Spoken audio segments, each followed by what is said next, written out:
Welcome to Key Factors Podcast, where knowledge meets ambition in the fast-paced world of real estate and mortgage. I'm your host, Mark Jones, bringing you the latest insight, trends, and expert advice to navigate this dynamic property market.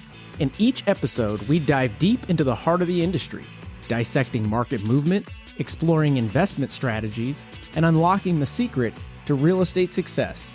Whether you're a seasoned professional, an aspiring investor, or simply looking to stay ahead of the curve, this is the ultimate guide to making informed decisions in the world of property and real estate. So grab a seat and let's uncover the key factors that make all the difference. Welcome to Key Factors Podcast. Let the journey begin.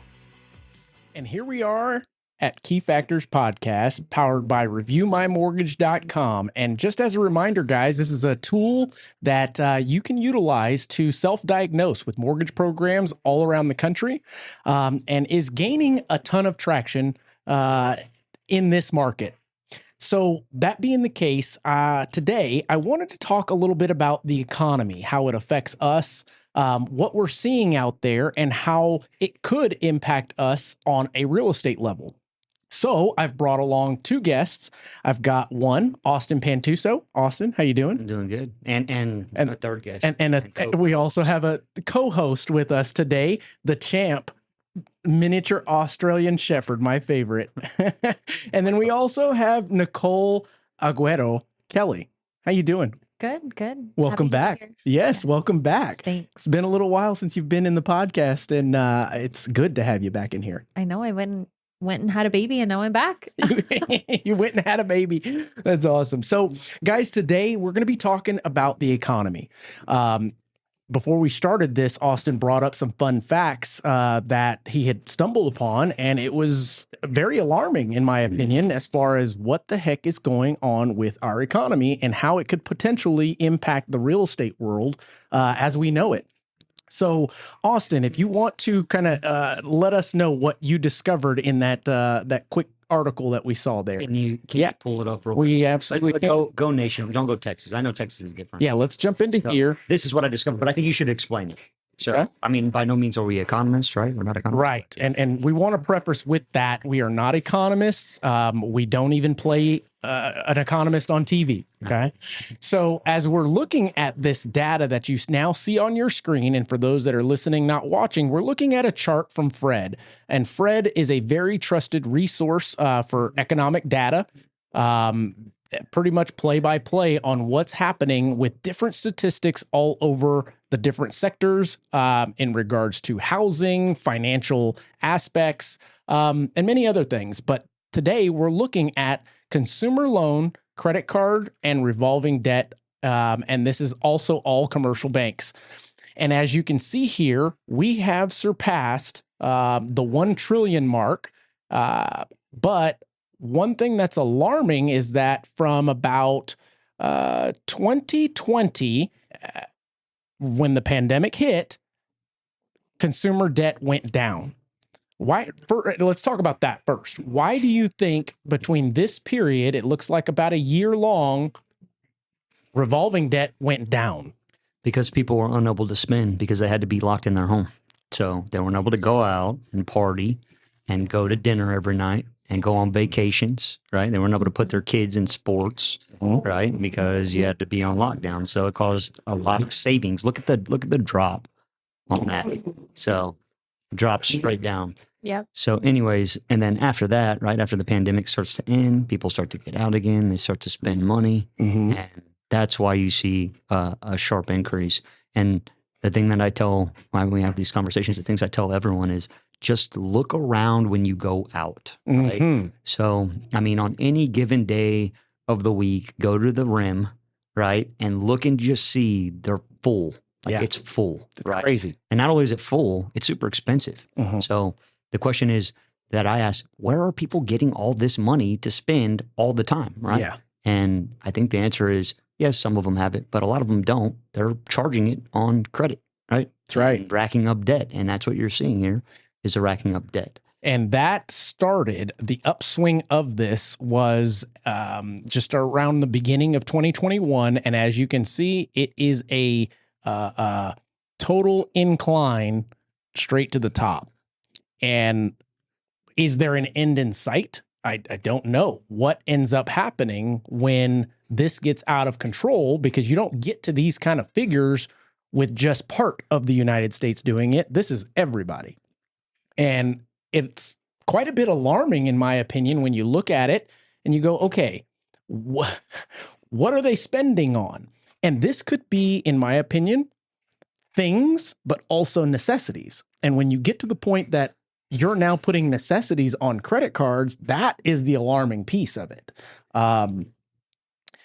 Does it turn into something that everybody just goes bankrupt? Or because the United States, in my opinion, we should have been bankrupt years ago, but we continue to print money. I agree with that. In my opinion, that's above my pay grade to know what's going to happen. So like, I have no clue what's going to happen with that. But, you know, I think it's not just necessities. It's things that people are used to spending. Like, I complain that I go to Chick-fil-A and I pay $14 for a spicy deluxe. Like, that's insane, dude. You're the only one that complains? Heck no, I complain too, man. Like, that's what I'm saying. Even McDonald's is more expensive now. I mean, they just recently posted how the fast food industry has gone up like 33% in prices. Correct. Like, just recently over the last 2 months. So I think it's the last 2 months. It's getting insanely expensive. And remember, we had this conversation the last time. Oh, well, it's because it costs more to transport the goods and the cost of goods went up and this and that. So let's pull up one more time a corporate profit chart. Can we pull that up? Yes, I'd love to, because let's see if that is truly the case. Alarming. Right, corporations, if everything's costing more, they shouldn't be netting exponentially more, right? They should just be really kind of staying kind of steady, or maybe at small gains. But let's look at this corporate profit chart. You can go to Fred too on that. Yeah, right there. Boom. Yeah, so let's take a look at this. So what we're looking at here now is the corporate profits chart. We're not talking revenue. This is profits, meaning after expenses, what do you take home as a company, or what do you pay people, et cetera, et cetera. But as you can see, and what I'm going to do is I'm going to zoom into from 20. Look at 2020. Just look at I'm going to go right before 2020 so that they can see the difference. We're talking 1998 here. This is your average corporate 2008 bubble burst, right? Housing bubble. You see it dip, right? Dip down. Okay. And then came back up. Kind of steady, but then look, it's like exponential growth. It's insane. So 2020, and matter of fact, this is the second quarter of 2020, just as the pandemic hit. How is it that you've got everything shut down? The assembly, or the chain, what is that called? That transport chain, the supply chain. Essentially everything went up. We know that it's logically okay. It takes longer to get things. Nothing is readily available. They had the shortage of the chips for vehicles, all of those things. But then after it went under control, let's call it 2022-ish, right at the end, right there, we're still rising. And this is profits, guys. This, like I said, I keep repeating that. This is profits, what they're putting in their pocket, meaning all of this inflation that we're seeing was supposed to be due to the chain in which, okay, it cost us more to make this product, so we have to pass that along. And this costs more to get, so we have to pass that along. I understand that. But once the supply chain got back to normal, they just kept prices up. They kept prices up. Yeah. And not even just keep prices up, they kept rising. That's right. In prices. Yeah. So, Nicole, I want to get your thoughts on this. What are you seeing in your everyday life as a consumer? Because we get to look at a ton of different credit reports every day, but we also still live our lives. What are you seeing in your everyday life? I just spent $4 on a dozen eggs at the grocery store last night. So that's a lot of money for 12 eggs. So when they say, you know, it's easier to make food at home, well, when you have a grown man yourself and you're trying to feed breakfast, lunch, and dinner, it's not as much of a price break to go grocery shopping, because I spent $100 to be able to make lunch for 2 people for 3 days. Right. And I'm like, that is insane. So while I'm with Austin, I know I was just talking about how I go to Chick-fil-A because it's right here and it's $14 every single day. And I think as consumers, we are comfortable with the how quick and the convenience of getting things because we don't want to take the time. We're too busy to make food or whatever the case may be. But I mean, I feel it as a consumer. I'm like, I'm going to make a better choice. And it's like, it's difficult to make a better choice because what is the better choice? Is it saving money for me or is it, not giving money to the corporations? Right. And I don't know if this is relevant, but have you guys seen how much the Saws CEO is making in a bonus this year? Oh, how much is he making? No. So his annual salary is $587,000 a year, and his annual bonus due to performance is like $133,000 as a bonus, and that's one person. So imagine that's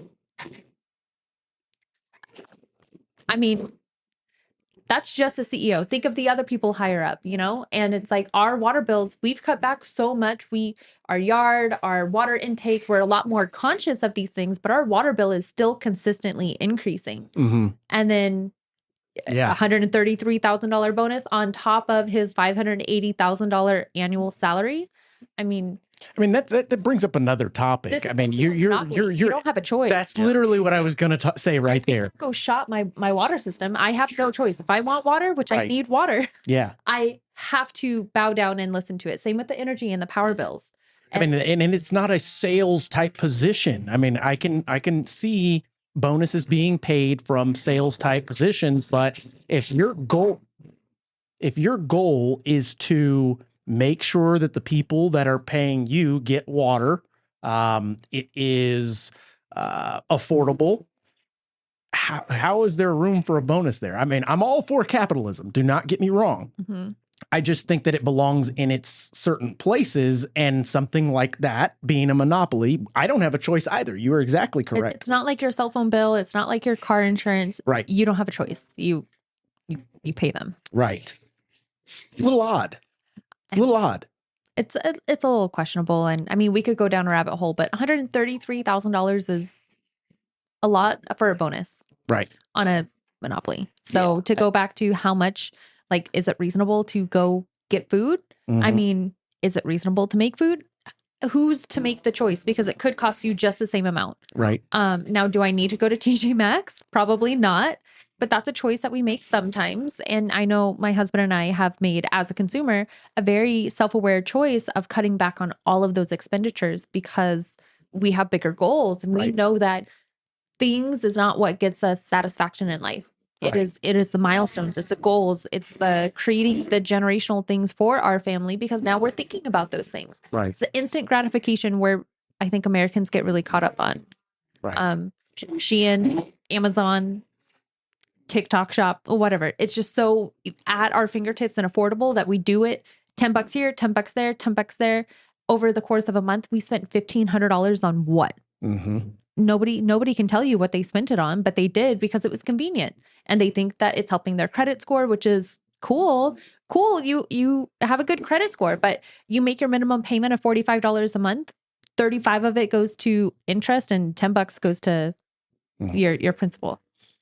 Well, I mean, it also kind of roots to, are we doing it to ourselves? And what I mean by that is my mom put out a post recently and said, "Oh my God, have you seen the price for some ice cream?" I don't remember what it was, but I told her, if we all stop buying that ice cream, they're gonna have to bring their prices down. So what that tells me is consumers are too stubborn, too set in their ways, too unwilling to sacrifice in order to make that choice to say, no, enough is enough. Restaurants, I'm not going. Ice cream place, I'm not going. And if we were to stop that, it's supply and demand. The supply comes down or the demand comes down. Well, guess what? The supply goes up. Therefore, the price has to come down in order to push their product. But we as Americans, I think we're just too used to the ease of access. We're too used to swiping the card and it going through every time that it has become second nature, but it's starting to catch up with us. And I also wonder, because this just happened to us, we got increases on our credit cards. Oh, really? Yes. Yeah, without you asking. Oh, wow. Without me asking. So, and I mean, it's not like $500. It's a significant amount. And so I can imagine that, you know, with a certain mindset, having an increase, you're like, I just got a pay raise of $5,000. Let me go and spend it. Yeah. Because you just don't see the repercussions until it's time to face the music and you're trying to pay it back and you're chunking $200 a month at it and it's not going down. It's a black hole. Credit card debt is serious, and they don't teach you this stuff in school. And No, they don't. it's a shame because look where they are now. Yeah. We have things and we can't even tell you what we have. That's a good point. That's a damn good point. And that being the case, Austin, you mentioned something at the beginning of this that I don't know if it's true or not, but writing being on the wall, at some point, if you're underwater with your credit card debt, that minimum payment continues to increase, which then takes away the funds that you could have used to pay your auto loan, to pay for your mortgage, to pay those necessities. Once those are out of your limit, or once it's maxed out, so to speak. That being the case, could this trickle into our world of real estate? And if so, how so?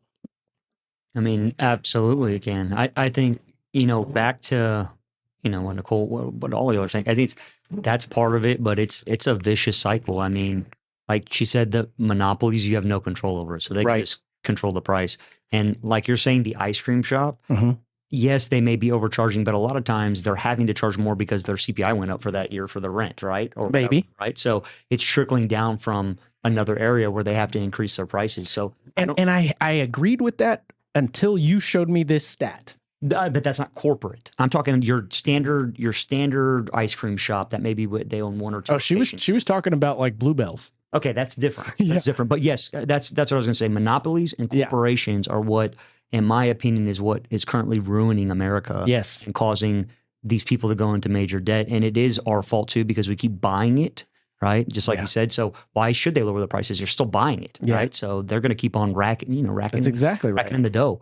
But in general, if I don't even know if not buying it at this point would help, because there's so much involved that it's literally this vicious cycle that has caused this to happen. And I don't know how to fix it. The rates going up is not fixing it. It's not. Look at the inflation reports coming out. They're higher and higher. Correct. Right? It's still going up. It's insane. And, she said insurance. That I think is going to be one of the next big crises for homeowners insurance. Yeah. My policies have gone up like 40% in 1 year. Same here. A lot of them are pulling out. Like, that is insane. That is a monopoly. You have to have insurance, right? So either you're going to take like a super high deductible, right? Have less coverage. Right. And even then that doesn't help that much.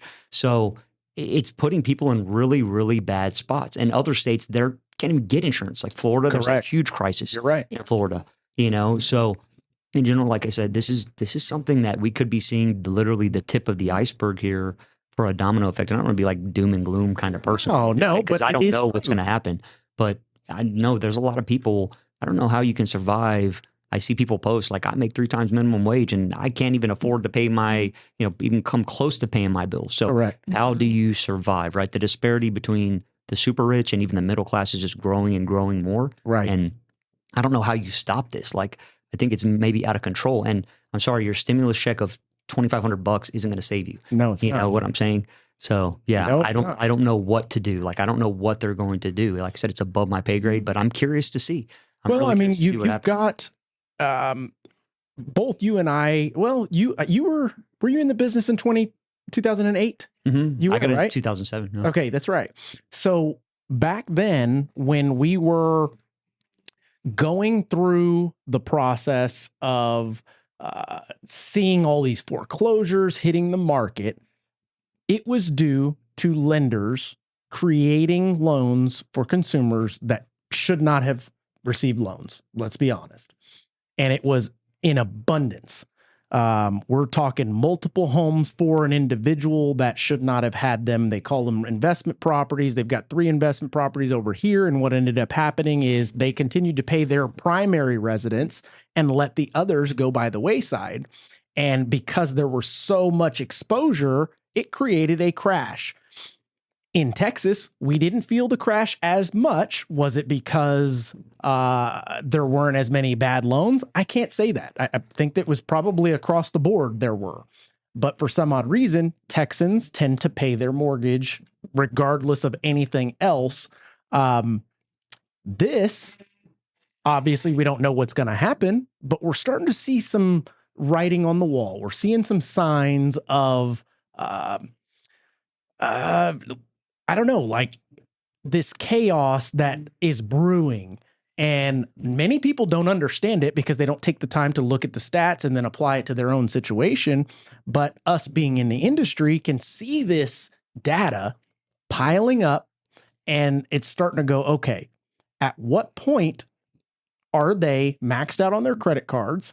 Are they potentially, all it takes is I lost one job out of the two in a household, and you have no choice. Even if you want to pay your home, you can't. That's what I was going to say. So people are getting so strapped right now, right? That they're, even when we were helping people back then, they were still living paycheck to paycheck. Mm-hmm. Don't get me wrong, right? Absolutely. So now you're living like one paycheck behind, right? Yep. So, and you're just charging it on debt. Now, when something catastrophic happens, whether it's a car wreck or you get cancer or whatever it may be, sure, right? And you have to fork out the bill, right?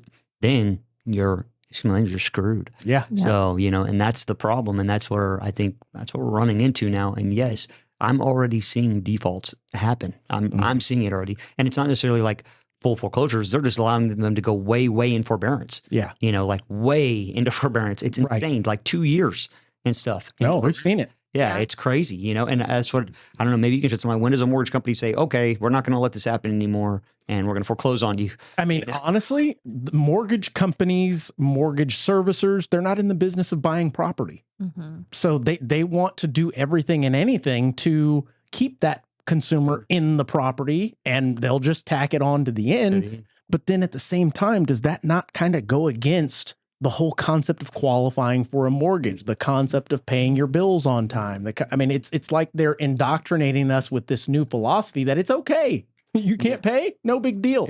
Won't even affect your credit. We'll just move it on to the end. Uh-huh. And you know what? I've seen this happen, Austin. I know I've had this happen in 2 instances, and it was during COVID, and the buyers were well qualified. They could have made their payments like nobody's business, but they chose to take 18 months without a payment. I saw it every day. We're talking about, $200,000 household income, minimal debts except for student loans. Their mortgage payment was like $1,700. Mm-hmm. And they went 18 months without paying their bills because they could. Yeah. And they didn't understand. When I showed them, I said, look, this is what you signed. He goes, nobody explained that to me. Mm-hmm. I'm like, you're signing a legal document. You have to understand that you are tacking on,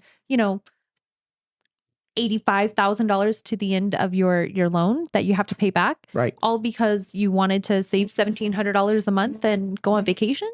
Yeah. And that's what happened, unfortunately. And there's people out there who they probably could have benefited from not making payments for 2 years to pay off their bills, who wanted to, but they can't now, because I can only imagine how many people who were able to take advantage of that program that didn't need to took advantage of it. And now the people who need it as like a Hail Mary, now they can't. But then those were the same people that came to us to refinance, but couldn't because they were still in forbearance, and you have to have 3 months consecutive so that we know that you can pay your mortgage on time. And I don't think people understand what forbearance means, even on student loans. Forbearance means I cannot pay right now. So is there an option? Whereas deferment is not, I cannot pay. It's you don't have to pay right now. Does that make sense? Like you call on forbearance when, hey, I can't pay. Is there any solution? Yes, forbearance. Okay. I equate it to student loans. Student loans, immediately when you get out of college, you can choose to, or you don't have to. You can put them in deferment. Deferment doesn't mean I can't pay. It's just I don't have to pay right now. I'm delaying the process. Correct. And we're seeing a lot of that still with the forbearance come into play. And then you've got the idea of here, and I'm going to pull another stat up. So if you can pop this on here, what is the unemployment rate today? Boom. Let's see. It's also gone up. It has gone up. So unemployment rate in the United States is 3.9%, which is lower than the long term of 5.7. And what you're seeing on TV and in the news is that we're at the lowest ever, yada, yada, yada, which I don't buy it at all, because they're not taking into consideration the fact that these people are not all full-time jobs. That's the key right there. It's a lot of part-time. There you go. A lot of part-time. Take it away, Austin. Tell us about that. That's what it is. So I was talking to Clyde about it in the office, and Clyde actually brought this to my attention. Okay. Is that a ton of the jobs that were added, they're part-time jobs. That's right. So you can't count that as employment fully, in my opinion. Like that shouldn't even be a stat on there. And that's how they're making it look good. Yes, sir. But in reality, I think it's a lot worse than what they're portraying. And it did go up. But, I mean, part-time, a lot of people, you can't survive on part-time. I hate to say that. So it's an issue on how they report the data. But another thing that is startling to that concept of part-time is I'm not seeing, and this is not just a mortgage thing or a real estate thing, but in every aspect of careers, I'm not seeing a lot of new full-time positions being opened up. Why is that? Well, you've got AI that's coming into play that can take half of the work off of your plate if you use it properly. So why would they go backwards? In turn, it's making more profit for the corporations. That's all right. Hiring part-time labor. For your average American, I see it looks a little, it's a little gloomy. Correct. Right, ahead. And you know what else you don't have to do when you've got part-time workers? You don't have to pay their benefits. Yeah. You don't have to pay their health care, 401k. All the traditional things that we're used to seeing are not there. So that adds to that concept of the potential crisis that could come to be, because they're not being honest with us about what's really going on in our world in regards to the employment statistics. They're skewed. Like I just, it's such a weird time. Like it's so weird. I never have experienced anything like this. That's all I can say. I mean, and then you got the stock market over here that's like almost at all-time highs. Yet people are in full-blown debt. So it just makes me wonder, is it just full greed and like corporations and hedge funds that are running the show? And that's the only thing that I can think is yes, that it is. But, again, I like to talk about forecasting the future. And remember, I don't even know if you remember, like I called you in 2023 at the start. Yep. I call everyone, like we talked about this on a podcast. I called a bunch of people who have been in the industry for a long time. And I said, what do you think is going to happen with rates? Because that's when they started to go up. Right. So, and remember, everyone said like, oh, they're going to come down to about, I think they're going to come down to 5.5. They're going to stabilize out. Yep. And the market's going to stay good. And I remember what I said. I said, I don't see that happening at all. It's been too good for too long. I see them continuing to go up. And I think it's going to get a lot worse before it gets better. And then I called everyone again at the beginning of 2024. And me and Clyde even had a bet like on what CPI report would be. And they said, oh, I think for like 4 rate cuts, right, for the year. That's what the Fed, right. So that's what Powell was saying, 4 rate cuts. And I said, I don't see it happening. I just, the proof is in the pudding. When you're out there and you see everyone spending like crazy. Sir. That's what I saw. Go around and look what people are doing. Like, don't listen to these guys on TV. Look what everyone is doing. And that's what I told Clyde. I said, it's going to come back higher. Like, that's my opinion. And rates are going to go up again. Yeah. And they're not going to come down. I said, I don't think we're going to see a rate cut until like mid 2025. Well, that is, even now, I still think it might even be later than that. I have to agree. Might be later than that. If they don't use it as some election campaign, that's exactly correct. And it goes back to the basics of what the consumer pricing index reveals. And what ways can we control it or bring it down? Well, the only thing is rates, according to them. I mean, they could, in my opinion, put some restrictions on corporation profits for maybe a year, 2 years to allow us to get back to normal. I'm not looking for handouts. That's not what I'm saying. But in the world that we live in, that consumers believe everything they see on TikTok and Facebook, you've got to have some restrictions that kind of put us in check a little bit. I'm not one for government getting into our stuff, but if we as consumers can't band together to do it ourselves, then somebody does. I also, back when we saw rates going up, everybody's saying, oh, it's going to last only a little while, blah, blah, blah. I didn't see it I didn't see how it could possibly last a little while with the amount of spending that was going on and being directly attached to rates and pricing index. It just didn't make sense. Matter of fact, when he came out with the 4 rate cuts, I went, he's full of shit. Yeah, that's what I thought too. There's no way. It caused the market to blast, right? When they say that, it's immediately. It's a whole, tactic that they can use to get people to spend money. Speculation. Speculation, right? So I'm going to go back to, because the old saying, no one has a crystal ball, right? Right. But I am going to make a prediction. I might be shooting myself in the foot. I think it's still going to get worse. And I don't know how much worse, but judging by what I'm seeing here with these stats, it's going to get pretty bad. Right? Yeah. Pretty bad until like you have Uncle Sam, which is like your dad. So you can't do this because people they're not getting it. Right. They're not going to regulate themselves until they file for bankruptcy. I think you're going to see a lot of people file for bankruptcy. Yeah. I think that's what you're going to see them do, just to erase their debt. They're just going to rack up debt, file for bankruptcy, and then start over. I mean, can't blame them. It's true. So that's what they're going to do, right? So they're going to rack it up, file for bankruptcy, and start over. And the fact that is a solution, bankruptcy, it still affects you moving forward in growing your wealth, getting your life to the next chapter. You can't buy a house right out of a bankruptcy. So this is a good shift in the conversation into what we're seeing today in our market. We can't talk about all of the United States, but in Texas and in particular, San Antonio and surrounding, what are we seeing? And I want to kind of frame this conversation with, we're coming up on summer.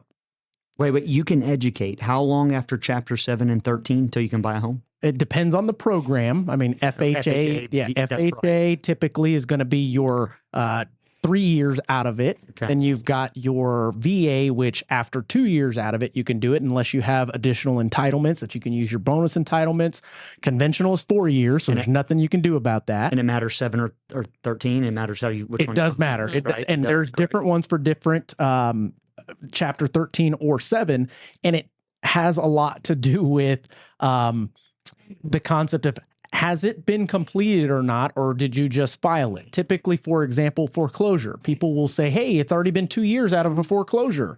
Well, when you go to do the research, it's actually 2 years from the time that the foreclosed sells that property. That's right. There you go. And nobody realized that. I've had customers come in and they're like, yeah, I'm 4 years out of a foreclosure. And guess what? The bank still owns your house. They still haven't sold it. So none of that has even started yet. See, I didn't even know that. That's great stuff to know. Yeah. So that's huge. Absolutely. And the first thing when somebody says a foreclosure or we see a foreclosure on the credit report, I go to the county appraisal to see the deed history. If the deed is still in the bank's name, hasn't even started. You're out of luck. Yep. That's hasn't not even good. started.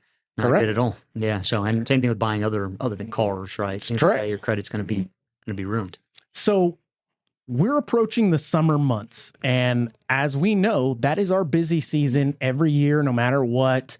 It comes around like clockwork. Kids get out of school. People start buying homes. They start shifting around. But by this time within the year, we've already seen kind of an uptick in people moving around, people getting pre-qualified.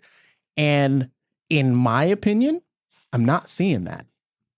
What are you seeing? You work with a lot more new construction, so there's probably more going that way. New construction is still really hot, right? Because of the interest rate buy downs. Now, to that conversation, because, most people are saying right now, I'm just going to continue to rent, right? And yes, you might be saving $200 to $700 on rent a month, depending on what home you get, right? So I am still going to hold to the argument of it is still better to buy a home in Texas anyways, maybe not elsewhere, but it's still better to buy a home. And I'm going to go to the old saying where it's like playing basketball without ever shooting a shot. You just never have the chance to score, right? That's true. So with rent, even if it's at $2,000 a month, you're giving away $24,000 a year, no matter what way you put it. That's right. You can't do what you want with your house, right? You're going to get approval from the landlord to paint the wall. You may not be able to have the dog you want or whatever it may be, right? But you also don't have repairs and expenses for maintenance and things like that. So there's advantages to it too. But as we know, the real estate market and overall, when we looked at the market stats, they've kind of leveled off. When you look at year over year, there's really been not too much increase in pre-owned home value. Correct. There really is not. And actually, it's dropped in new home value, right? Really? It's gone down. Yeah, there's been decreases in prices year over year. It's like 6-7%. So it's not huge. But it's still an indication. It's less, right? Because they were charging more, right? Absolutely. Charging more, right? As much as they could get more, right? That's right. So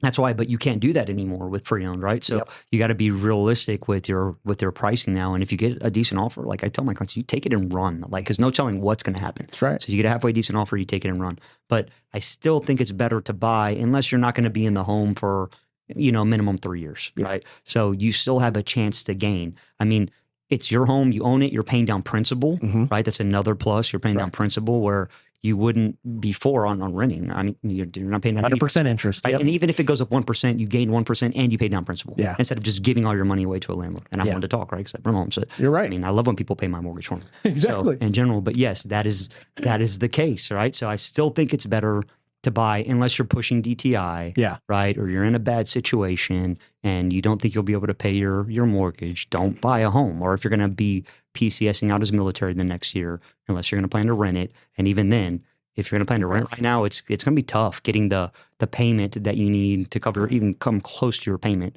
for rental values. So again, there's certain circumstances, everyone's different, but I still think it's better to buy. I mean, and you, great point all the way around. And you've got folks that are knee deep, elbow deep, now chin deep in credit card debt that are unwilling to sacrifice to purchase a home, whether it be higher payment or I want to keep the same payment that I'm used to, but I don't like the house for that payment. It's like a inevitable thing that they will push themselves out of being able to buy, period. Or they'll have to move to Oklahoma, There's one thing I want to bring up. We're talking about how people are in credit card debt, consumer debt, all of this stuff. When you are renting and you are in a position to be able to buy, during my conversation, when I'm approving people, I say, hey, right out the gate, what do you want your monthly payment to be? All in, taxes, insurance, your mortgage itself. It's different than homeowners. We go through the whole works. They give me that number, $1,800. So when I tell them, hey, you're approved for $400,000, but your comfort payment is down here. Right. So we need to have a serious conversation.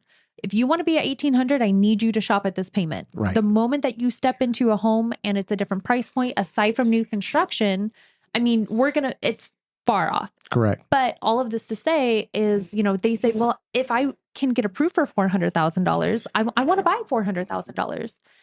And right there, as a consumer, we justify, I want it. It's nice. I get to show it off. It sounds cool, but your payment's $3,400. What I'm seeing is correct me if I'm wrong, but like where current rates are at, and of course it depends on the loan type, but I'm seeing about 1% is your payment of whatever the sales price is. It's about 1%. Where pretty much. Right. Yeah. I've seen. You want to be $1,800, you better go find $180,000. Yes. Good luck on finding $180,000 that isn't trash. It's pretty accurate. So, I mean, it's not ironclad, but it's pretty accurate. It's pretty damn close. But all of this to say is that if you are in a position to be able to buy and you can comfortably afford it, you need to come to terms that it might be the best choice for you. That $180,000 home, if you can get the deal to close on it and you can afford it, it's a good idea to get in, because what's going to happen in 5 years from now when you are maxed out on your credit cards, and we don't want to buy a home just to get ourselves out of a credit card debt. But 3, 4, 5 years down the road, when you own a home, you have options. You're not backed into a corner. You could sell your home, get yourself out of debt, and not have to just say, where am I going to pull all of this from? My 401k can't do it. HELOC, I don't qualify. You have options when you own a home that you don't have when you rent. Right. And I mean, it's just the truth. I mean, one of the things that I love to do with customers is to go through all of their finances, not just their mortgage, and be pigeonholed into this is the conversation. This is what our goal is to get that payment down. Let's broaden the picture to get them to understand there's a reason why you're telling me that payment is comfortable for you. If you don't want to be honest with me, I will come to the table to let you know why. It's because your auto loan is this much, your credit cards are this much, you've got this and you've got that. Have you considered shifting some of that debt? Have you considered getting rid of it? Any of those things that make the home purchase more tolerable to what your appetite is, so to speak, I've had people who have a $1,400 vehicle payment, and they tell me that they want their payment to be at $800 for their house. And ridiculous. I've said, hey, do you mind me asking why you're okay with having a $1,400 payment, but you only want $800? They're like, well, my truck is my baby. I'm like, okay, well then we need to have we need to have a serious talk. Yeah. A depreciating, and I don't even want to call it an asset until it's paid off, a depreciating vehicle. Mm-hmm. I don't know what the answer to any of this stuff is. Education. Yes. Education. But and most people aren't educated. now, about here comes a question. Education. Since you said that, how, and as we know, what was the old saying back in the day? Sex sells, right? Mm-hmm. How the hell do we make educating finances and real estate sexy? The way you make it sexy is you put successful people in front of them like they already do, because they want to be like that, right? So people who know how to manage their finances, have done well, maybe are younger, right? Mm-hmm. So, because it's, in my opinion, and don't get me wrong, like it can still resonate with people, but the older you are, the more time you have, right? To sure. Well, so when you see someone young that is doing well, that kind of, it really resonates with people. Like that could have been me or could be me. Mm-hmm. Right. Right. And that's what they want to see. And then you use your tools and your techniques and you tell them how to do it. And that's what we're generally doing every day with our clients, right? Absolutely. So we're doing that every single day. By no means am I a financial advisor, but do I sometimes like dip into that and maybe give them some knowledge from what I've done? Yes. Right. And by no means do I know it all, but at least if I know some, I could tell them. Right. I can help them, and I think that's what, they're not going to take advice from someone who doesn't know what they're talking about or doesn't do well. So it's putting people in front of them that know their stuff. And it's tough because if you don't do it in the sense that there's some kind of humor or some kind of shiny object to even get their attention, do they ever hear the message? And these days it's, I'm seeing, let's say we're educating consumers via social media.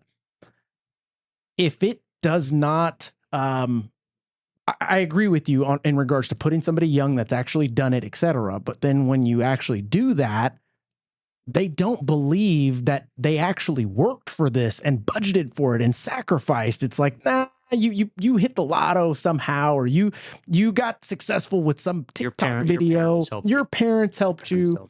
And that's not the case, other than creating a reality show where it's just super transparent. But even still, you've got to go over a long period of time, because I will tell you, it didn't happen overnight. It didn't. We're still going through it, So it's I don't know, something that, is it, of course it's worth addressing. Of course it's worth continuing to beat that drum. But at what point in time do those successful people that are trying to share their story say to hell with it? Go screw yourself up if you're not going to listen.